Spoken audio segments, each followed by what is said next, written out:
सरज़मीन शाबाद किशोरे हसीन शाबाद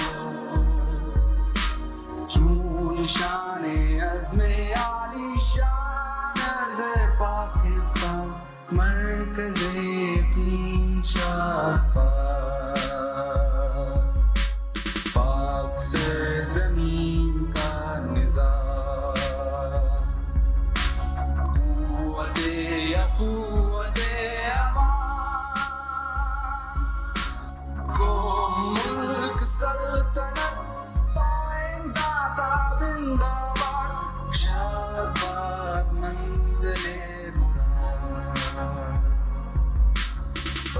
चमे सितारा हिला तेरे तरक्कियों कमाल तर्जुमाने माज़ी शाने हाल जाने इस्तक़बाल साये खुदाए ज़ुल जलाल.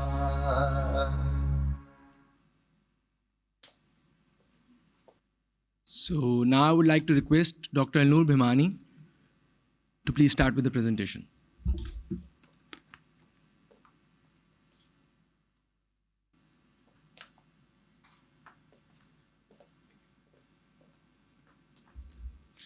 Assalamu alaikum. Great pleasure to have you here. Welcome.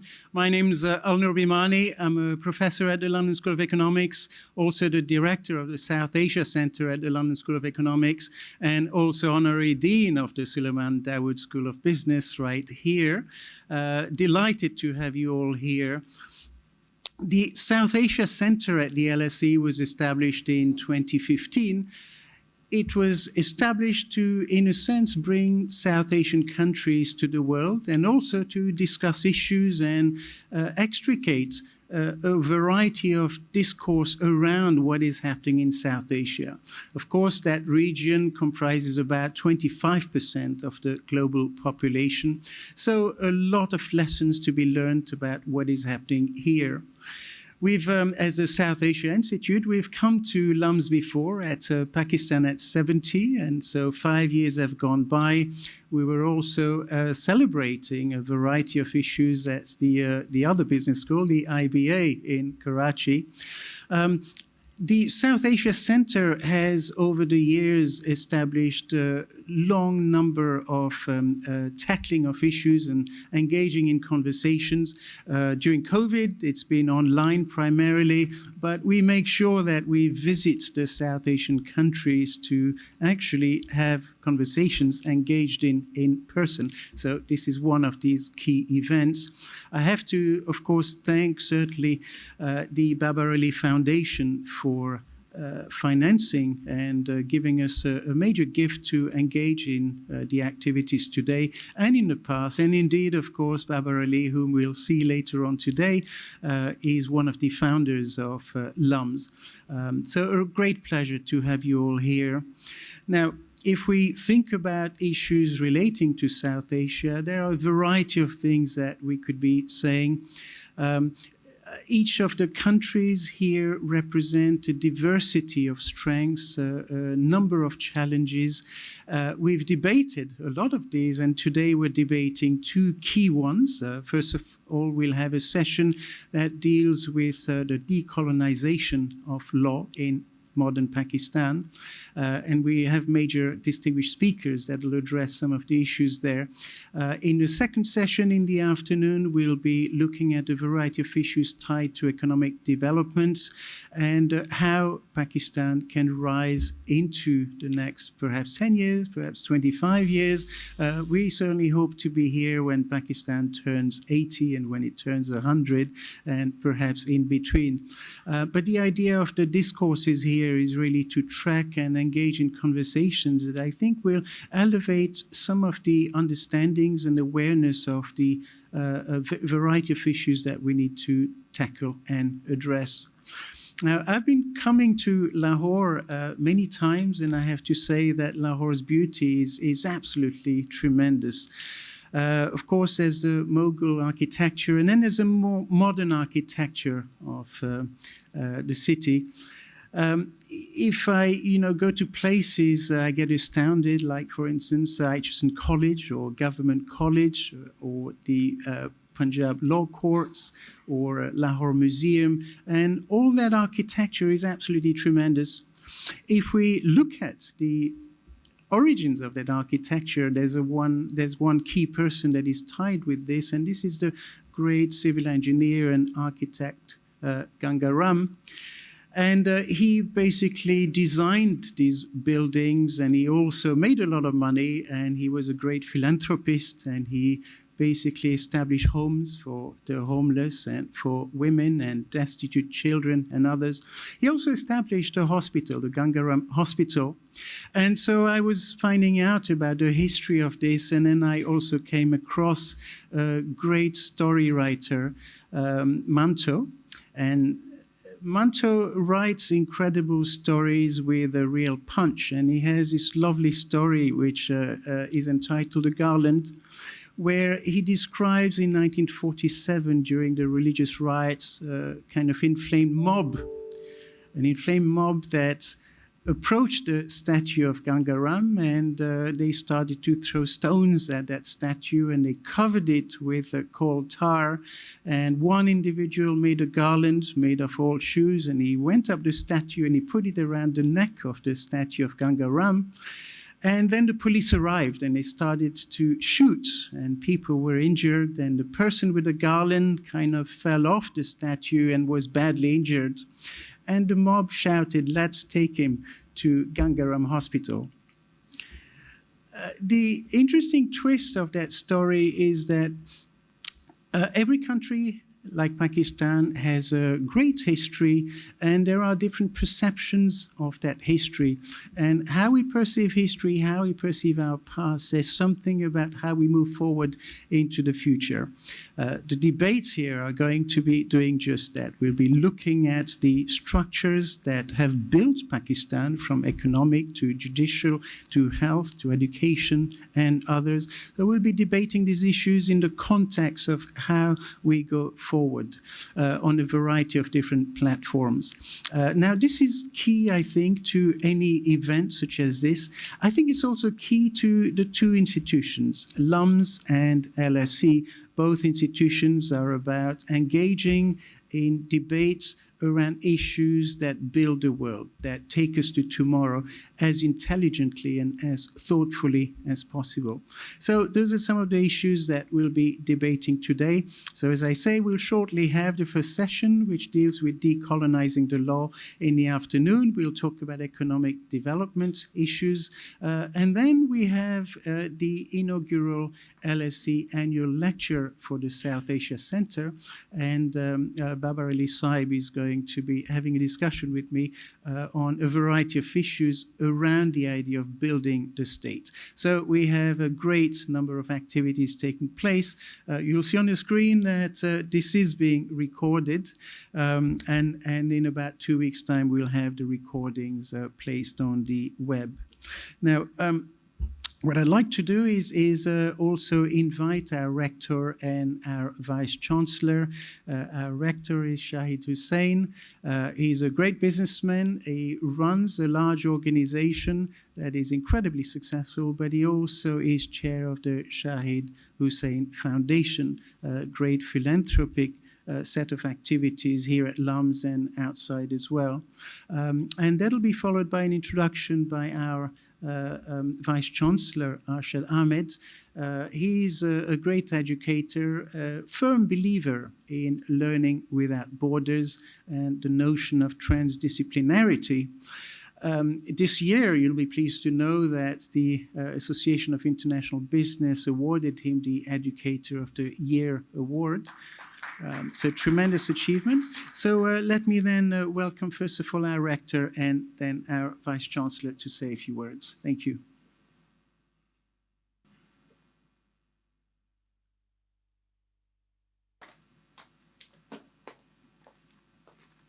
Bismillahirrahmanirrahim. Welcome everyone to LUMS and to the Salman Dawood School of Business. The session today says Pakistan at 75. I must compliment the London School of Economics, South Asia Institute, and Dr. Bhimani for organizing today's summit. He is wearing multiple hats today and doing a good job of it. I would like to acknowledge Mr. Abdul Razak Daud, the Pro-Chancellor of LUMS, Justices of the Pakistan Supreme Court and the UK and Ireland Court, trustees and other guests. Pakistan at 75 years in the history of nations is considered to be young. But in the last century, we have seen many nations and countries come about, whether in Southeast Asia or Middle East. And the onus of what happens to these young countries is squarely on the shoulders of its own people. We can compare ourselves to other young countries and nations like India, Bangladesh, Sri Lanka, South Korea, Singapore, and then the Middle Eastern countries as a context. But I think it is more important to look at ourselves in the context of our own aspirations, why we had strived to create this country, what happened, what was the thought of our founders, and what are we looking at for ourselves? That is, I think, the more important question.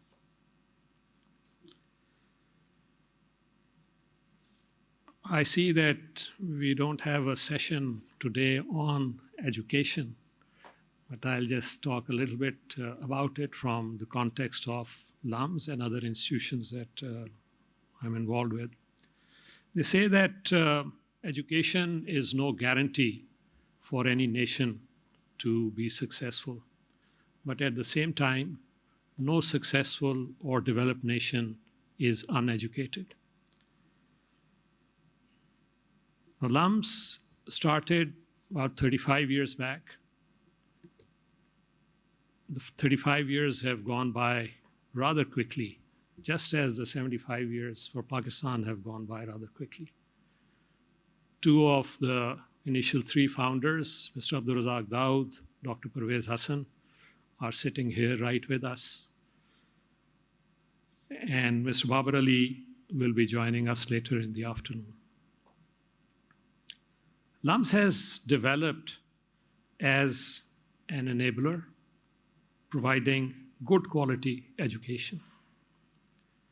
Its core values of merit, integrity, diversity, inclusion are age-old, but progressive in the context of this country. Whether it is the advent of a 4-year undergraduate degree or a 5-year law program, LUMS has taken a lead in trying to develop higher education in the country with the objective of making it as global in its thinking and as competitive as it gets. We currently have more than 5,000 students in the university. More than 40% of them are young women. We have students from all over Pakistan. More than 50% live on campus. So this provides a very unique platform. The choice of schools, the 5 schools that we have, which is the School of Business where we are today, which was the first school. The school, Bhimani School of Social Sciences and Humanities, which provides a unique liberal arts education. The School of Science and Engineering, which was a deliberate sort of action to integrate basic sciences and engineering under one roof. The School of Law, and then the School of Education. The School of Education is all about providing education management and leadership programs. It is not a teacher training program. It's an MPhil in education management and leadership. This shows very clearly the thought process of our founders. It is up to us to take it where we can. It is a fantastic platform, just like the country that we have is a fantastic platform. Whether it is this university or the country that we talk about, it is really up to us to take it to whatever we aspire it to be.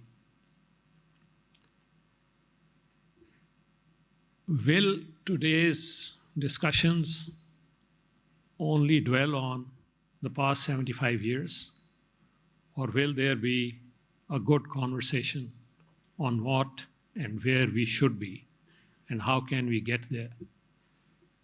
This is a question, at least in my mind, and I'm sure in the minds of many people sitting in this hall today. Because we have to chart a course, and this is a universal thing, whether it is for this institution or the country. Are we able to create an urgency to get to where we want to be? And how do we get there? These are the questions that all of us need to be asking ourselves in whatever capacity we work or represent institutions. We have a tremendous list of very knowledgeable and experienced individuals who will be participating in today's discussions and debates. I would once again like to thank them and all the participants on behalf of the university, its board of trustees, and especially the Salman Daud School of Business.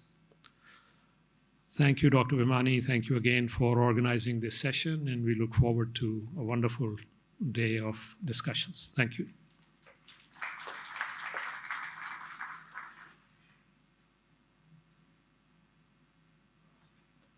May I request Dr. Arshad to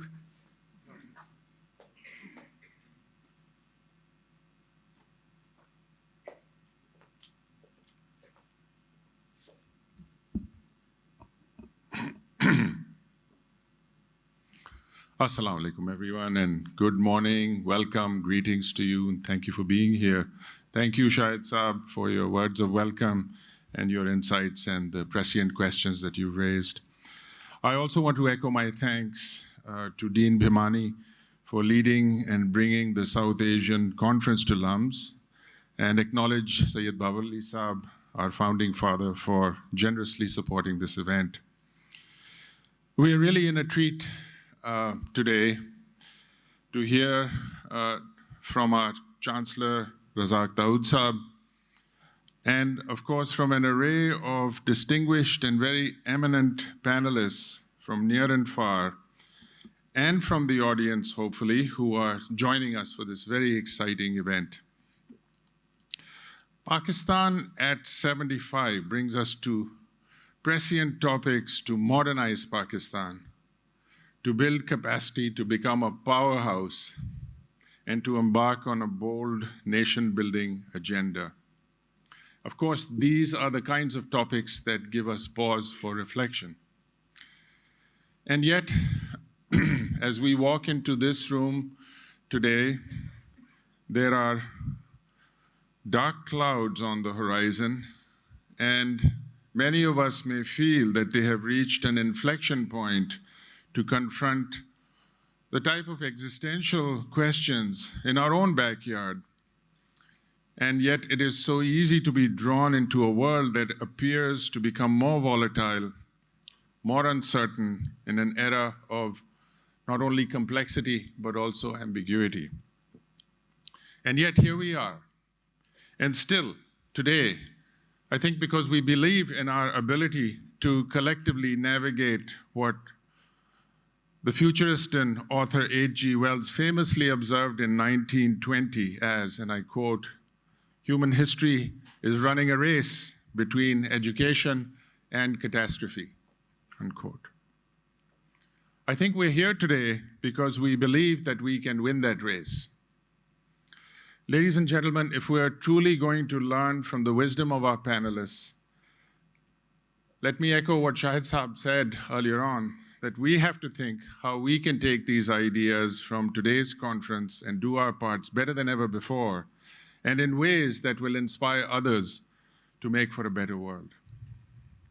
But let me ask another very important task before us, which is to ask, how are these types of critical conversations going to prepare the next generation of learners? At LUMS, you won't be surprised to know that the next generation of learners are already engaged in bringing some of these challenges to the fore. But we still have to imagine novel and exciting ways in how we partner with our students to broaden our own mindsets and not only theirs. So we must ask whether we can collectively shorten this distance between the challenges before us and the opportunities that accompany them. We must also continue to ask, as I think this conference does, how society can instill a sense of purpose where it sees persistent effort as one of the most effective ways to deal with the challenges before us. We must ask these questions because no matter the setback, persistent effort leads to pathways towards expertise, towards mastery that might help us to navigate some solutions that can be enduring. And if it is mastery that we seek in the next generation of our leaders, are we willing to share more responsibility with them today so that those and many amongst us who have become perhaps spectators should instead think of their roles as actors and as change makers? Can we welcome criticism and face our own inconvenient truths? Are we willing to embrace a mindset that draws inspiration from learning lessons through not the failures, but the success of others? I believe our own beliefs in our capacity to build a better society, one that puts learning first, must be guided by overarching goals. Could one of those goals be to ensure that the next generation is going to be better than our own generation? Ladies and gentlemen, it's such a great privilege to be here to learn with you, and I thank the faculty, I thank our staff, the alumni that have also joined us today, our special guests, and all of the organizers behind the scenes who are making this wonderful program. Thank you so very much and enjoy the conference.